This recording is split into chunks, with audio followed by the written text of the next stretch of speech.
et bienvenue sur cette seconde vidéo de mon défi brique.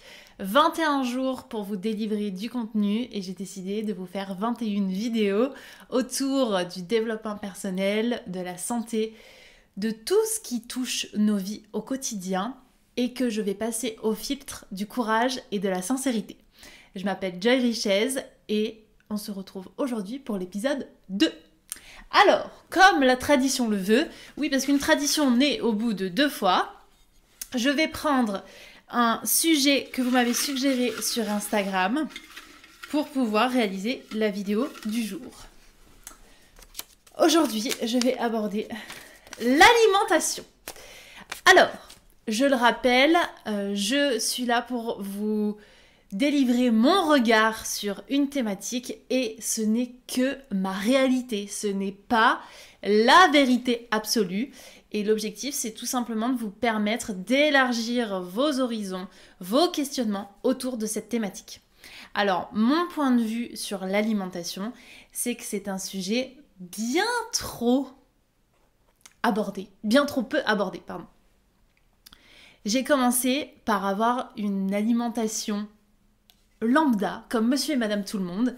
Et puis, à 23 ans, j'ai subi une opération, une ablation totale de la thyroïde, qui m'a fait totalement changer d'optique sur mon hygiène de vie. Et quand je dis totalement, c'est-à-dire que je suis passée d'une alimentation de fast-food, de junk food, de plats ultra transformés, et je vous invite à écouter les épisodes de podcast sur le sujet que j'ai pu faire, notamment celui avec Anthony Fardet qui pour moi est le pionnier en termes d'alimentation holistique, pour finalement passer à une alimentation beaucoup plus préventive, beaucoup plus saine et plus adaptée à mes besoins au quotidien. Donc mon regard sur l'alimentation, c'est que c'est un sujet primordial pour pouvoir être bien avec soi-même et aussi être bien avec les autres et le reste du monde. Parce qu'à partir du moment où on prend soin de soi à travers ce qu'on va mettre dans notre assiette, on va avoir aussi envie de plus prendre soin des autres et d'apporter notre éclairage, que ce soit à nos enfants, nos parents, nos amis, etc. Pour moi, c'est un vrai prendre soin, l'alimentation. Donc, ce que j'aurais aimé savoir plus tôt, c'est qu'il existait vraiment 2 mondes au sein de l'alimentation. C'est qu'il existait l'alimentation dite réductionniste et l'alimentation dite holistique. L'alimentation réductionniste, dont parle justement Anthony Fardet, c'est le fait de décomposer les choses, le fait de nous réduire à simplement des micro-fonctionnements, c'est-à-dire un ensemble de calories, un ensemble de macro ou micronutriments. Je pense que vous avez déjà entendu parler des lipides, glucides et il m'en manque un, protéines, pardon. Et où on nous a fait croire qu'il fallait manger un ensemble de ces macronutriments ou un ensemble de calories pour pouvoir être en bonne santé. Alors qu'en fait, l'alimentation dite holistique, c'est-à-dire globale, elle prend en compte le fonctionnement global de notre corps, mais aussi de nos émotions, de nos interactions avec les autres, de notre stress, en fait, de tout ce qui va faire qu'on va plus ou moins bien assimiler ce que l'on va consommer, mais aussi elle va prendre l'aliment dans son entièreté. C'est-à-dire qu'elle va prendre sa structure complète, ce qu'on appelle la matrice. Et pour moi, ça a été une vraie révélation que de comprendre qu'il y avait une alimentation moderne, très réductionniste, où on cherche à tout prix à nous faire consommer des concepts, alors qu'il existe une autre façon de voir l'alimentation, où on cherche tout simplement à faire de la prévention pour qu'on soit en bonne santé. J'ai envie d'ouvrir quand même un petit débat qui est de dire que le rôle aujourd'hui de la société n'est pas de faire en sorte que l'on soit en bonne santé. Je ferme le débat, c'était juste, voilà, hop, je jette le truc. Mais c'est simplement pour vous dire que c'est votre libre arbitre, c'est votre bon sens qui va faire la différence. Et si on m'avait dit plus tôt, en fait, ce que tu manges aujourd'hui, ce que tu crois qui est bon pour toi est mauvais et nocif, Je pense que déjà, je l'aurais pas cru et j'étais loin de m'imaginer que ça aurait pu provoquer des problèmes de santé comme j'ai pu avoir. Les plus gros mensonges qu'on m'a racontés par rapport à ce sujet, je crois que le plus grand mensonge, c'est de m'avoir fait croire que ce que je mange n'a pas d'impact direct sur mes problèmes de santé. Et en fait, je vous le disais au tout début, pour moi, c'est un sujet qui est sous-exploité. Dans le sens où ça fait partie des piliers. Ça fait partie des piliers quand on parle d'une hygiène de vie, d'être en bonne santé, d'être bien avec soi. L'alimentation, ça fait juste partie de la base. C'est comme si vous sortiez le matin dehors, à la base, c'est de vous mettre un pantalon, quoi. Là, c'est exactement pareil. Dans certaines cultures, on ne met pas de pantalon. Voilà, rentrons pas dans le débat, mais c'est de se dire, ça fait partie des fondamentaux. Et si on retire ça, forcément, il y a un déséquilibre quelque part. Et donc, là où clairement, alors j'allais dire, je sais pas si c'est un mensonge, mais si, pour certaines personnes, c'est consciemment un mensonge que de dire non, c'est pas ton alimentation qui fait que tu t'orientes dans une direction ou une autre, mais en fait, si, ce que tu vas mettre dans ton assiette, tu vas faire en sorte que ton corps, finalement, soit bien ou pas bien, soit en équilibre ou en déséquilibre. Et en fait, de croire que ça n'a pas d'impact, c'est totalement faux. C'est comme si on se tapait tous les jours au même endroit sur le corps et qu'on voyait le bleu grossir et ne jamais se résorber.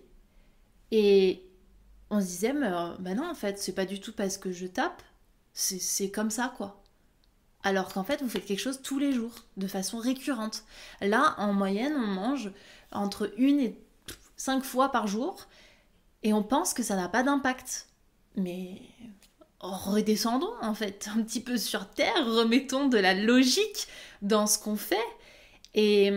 Et pour moi, si on m'avait un petit peu secoué, on m'avait dit, mais en fait, Joy, t'as pas compris que ce que tu fais de façon récurrente, qui n'est pas bon pour ta santé, va forcément sur le long terme avoir un impact, peut-être que j'aurais vu les choses autrement.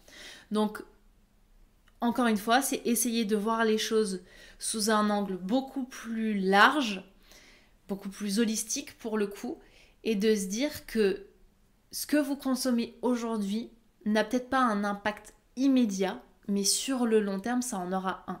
Et donc pour moi, c'est manger de façon préventive et consciente pour finalement me permettre sur le long terme d'avoir une meilleure qualité de vie. Et bien sûr sur le court terme aussi, d'être plus en forme quand je fais du sport et quand j'en fais pas, pouvoir mieux récupérer en termes de sommeil, pouvoir être plus créative, etc. En fait, tout est lié et ça va vraiment avoir un effet domino. Je pourrais parler de sommeil et peut-être que ça y est dans les petits mots, ce serait exactement la même chose, ça fait partie des piliers d'une hygiène de vie. Et si on retire ça, tout le reste déconne. Ce qui me dérange aujourd'hui, ou là où on manque de courage individuellement et collectivement sur cette thématique, ce qui me dérange, c'est qu'on n'en parle pas assez. Dans ma sphère, quand on s'intéresse à ce sujet-là, ça devient une vérité, un dogme. Mais quand je mets le pied dans ce que j'appelle moi un autre monde, si j'interviens en entreprise ou autre, c'est pas du tout la même chose. Si en fait on continue à être dans un schéma très classique de je vais bosser, je parle à mes collègues, je rentre chez moi, je regarde la télé, je vais me coucher, je caricature bien sûr, mais c'est ce que j'ai vécu et clairement en étant dans ce schéma-là, on n'ouvre pas son esprit. Et peut-être que vous tomberez par hasard sur cette vidéo et vous vous direz « Waouh, il existe autre chose !» Et c'est pas parce qu'on n'en parle pas à la télé que ça n'existe pas. C'est pas parce qu'on n'en parle pas à la machine à café que c'est pas viable ou juste. En fait, allons creuser. allons creuser nos informations par nous-mêmes en lisant des bouquins, en discutant avec les gens et en arrêtant de croire que si un tel a dit que c'était pas vrai, c'est que c'est pas vrai. Non. Ayons la curiosité d'aller creuser le sujet, un petit peu comme je vous disais sur la vidéo d'hier. Et là où on manque du coup individuellement de courage, c'est justement de sortir de ses habitudes, d'aller à l'encontre du point de vue d'autrui pour se forger sa propre opinion. Parce que moi je sais que dans ma famille ou dans mon cercle d'amis à l'époque, bah on rigolait en fait des gens qui mangeaient sainement. Et aujourd'hui je trouve ça tellement ridicule de me dire mais tu t'es moqué de gens qui prenaient soin d'eux. Parce qu'ils me paraissaient tellement loin de ma réalité que ma seule défense, c'était de les rejeter. Et de les moquer. Ce qui est complètement ridicule entre nous. Donc c'est en fait individuellement avoir le courage de sortir de cette zone de connu, de tester de nouvelles choses, d'avoir cette ouverture d'esprit pour pouvoir se dire ok, peut-être que mon ami là-bas ou l'autre là-bas qui consomme des trucs que j'ai pas l'habitude de consommer, elle le fait peut-être parce qu'il y a du sens derrière et donc du coup je vais explorer ça.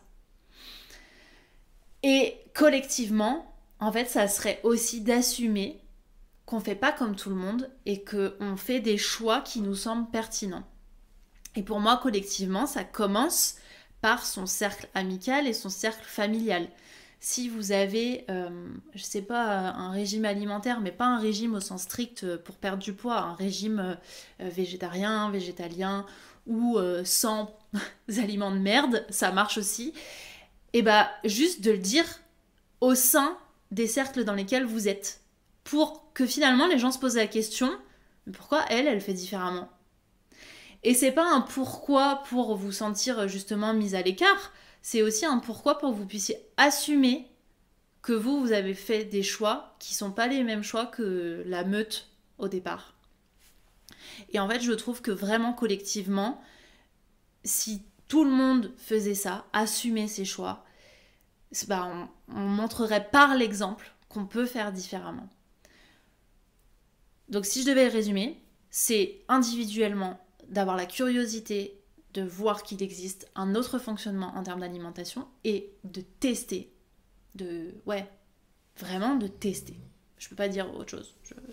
Et ensuite, collectivement, qu'on puisse l'intégrer dans nos cercles pour que ça ait des effets rebonds.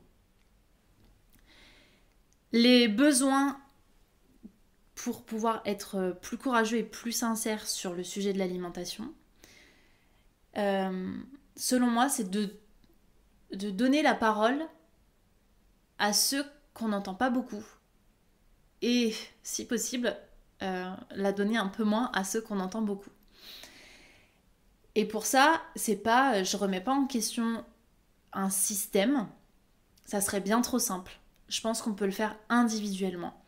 Et pour moi, ça passe par se créer un nouvel écosystème, c'est-à-dire sur les réseaux sociaux, sur les émissions qu'on regarde à la télé, sur les livres qu'on lit, sur les gens qu'on écoute, les gens qu'on côtoie. Faire un tri. Et c'est pas faire un tri, je t'aime pas, je suis d'accord avec toi, je suis pas d'accord avec toi. C'est pas ce que je suis en train de dire. C'est faire un tri ou élargir son cercle si ça ne nous porte pas. Si en fait on côtoie que des gens qui tous les 2 jours mangent dans... Je me suis posé la question si j'avais le droit de dire des marques, je sais pas, genre je me crois à la télé. Mange au McDo, au Burger King, etc. Je crois qu'il faut en dire plusieurs. Et ben en fait, forcément, on va être poussé à mal consommer. Si par contre vous êtes entouré de gens qui s'intéressent à la naturopathie, à l'ayurveda et à toutes ces médecines ancestrales, bah vous allez forcément avoir un esprit beaucoup plus ouvert et une pratique en termes d'alimentation qui sera différente. Et ça vaut aussi pour les personnes que vous suivez sur les réseaux sociaux, les gens que vous regardez à la télé. En fait, tout ça, on peut arrêter de suivre, on peut arrêter de regarder, on peut arrêter de lire certains bouquins pour pouvoir s'ouvrir à autre chose. Donc demain, peut-être que au lieu de lire tel ou tel magazine ou tel livre de tel docteur entendu à telle émission, et ben vous irez à la librairie et vous achèterez le livre d'à côté où on vous parler de naturopathie, d'ayurveda, etc. pour ouvrir vos horizons et vous dire tiens, il existe autre chose. Voilà pour ce sujet numéro 2. Je vous retrouve demain pour la suite et n'hésitez pas à me proposer des sujets en commentaire ou sur mes réseaux sociaux pour que je puisse les ajouter à ma petite boîte parce que 21 jours, je peux vous dire que je vais avoir de quoi parler. Je vous embrasse.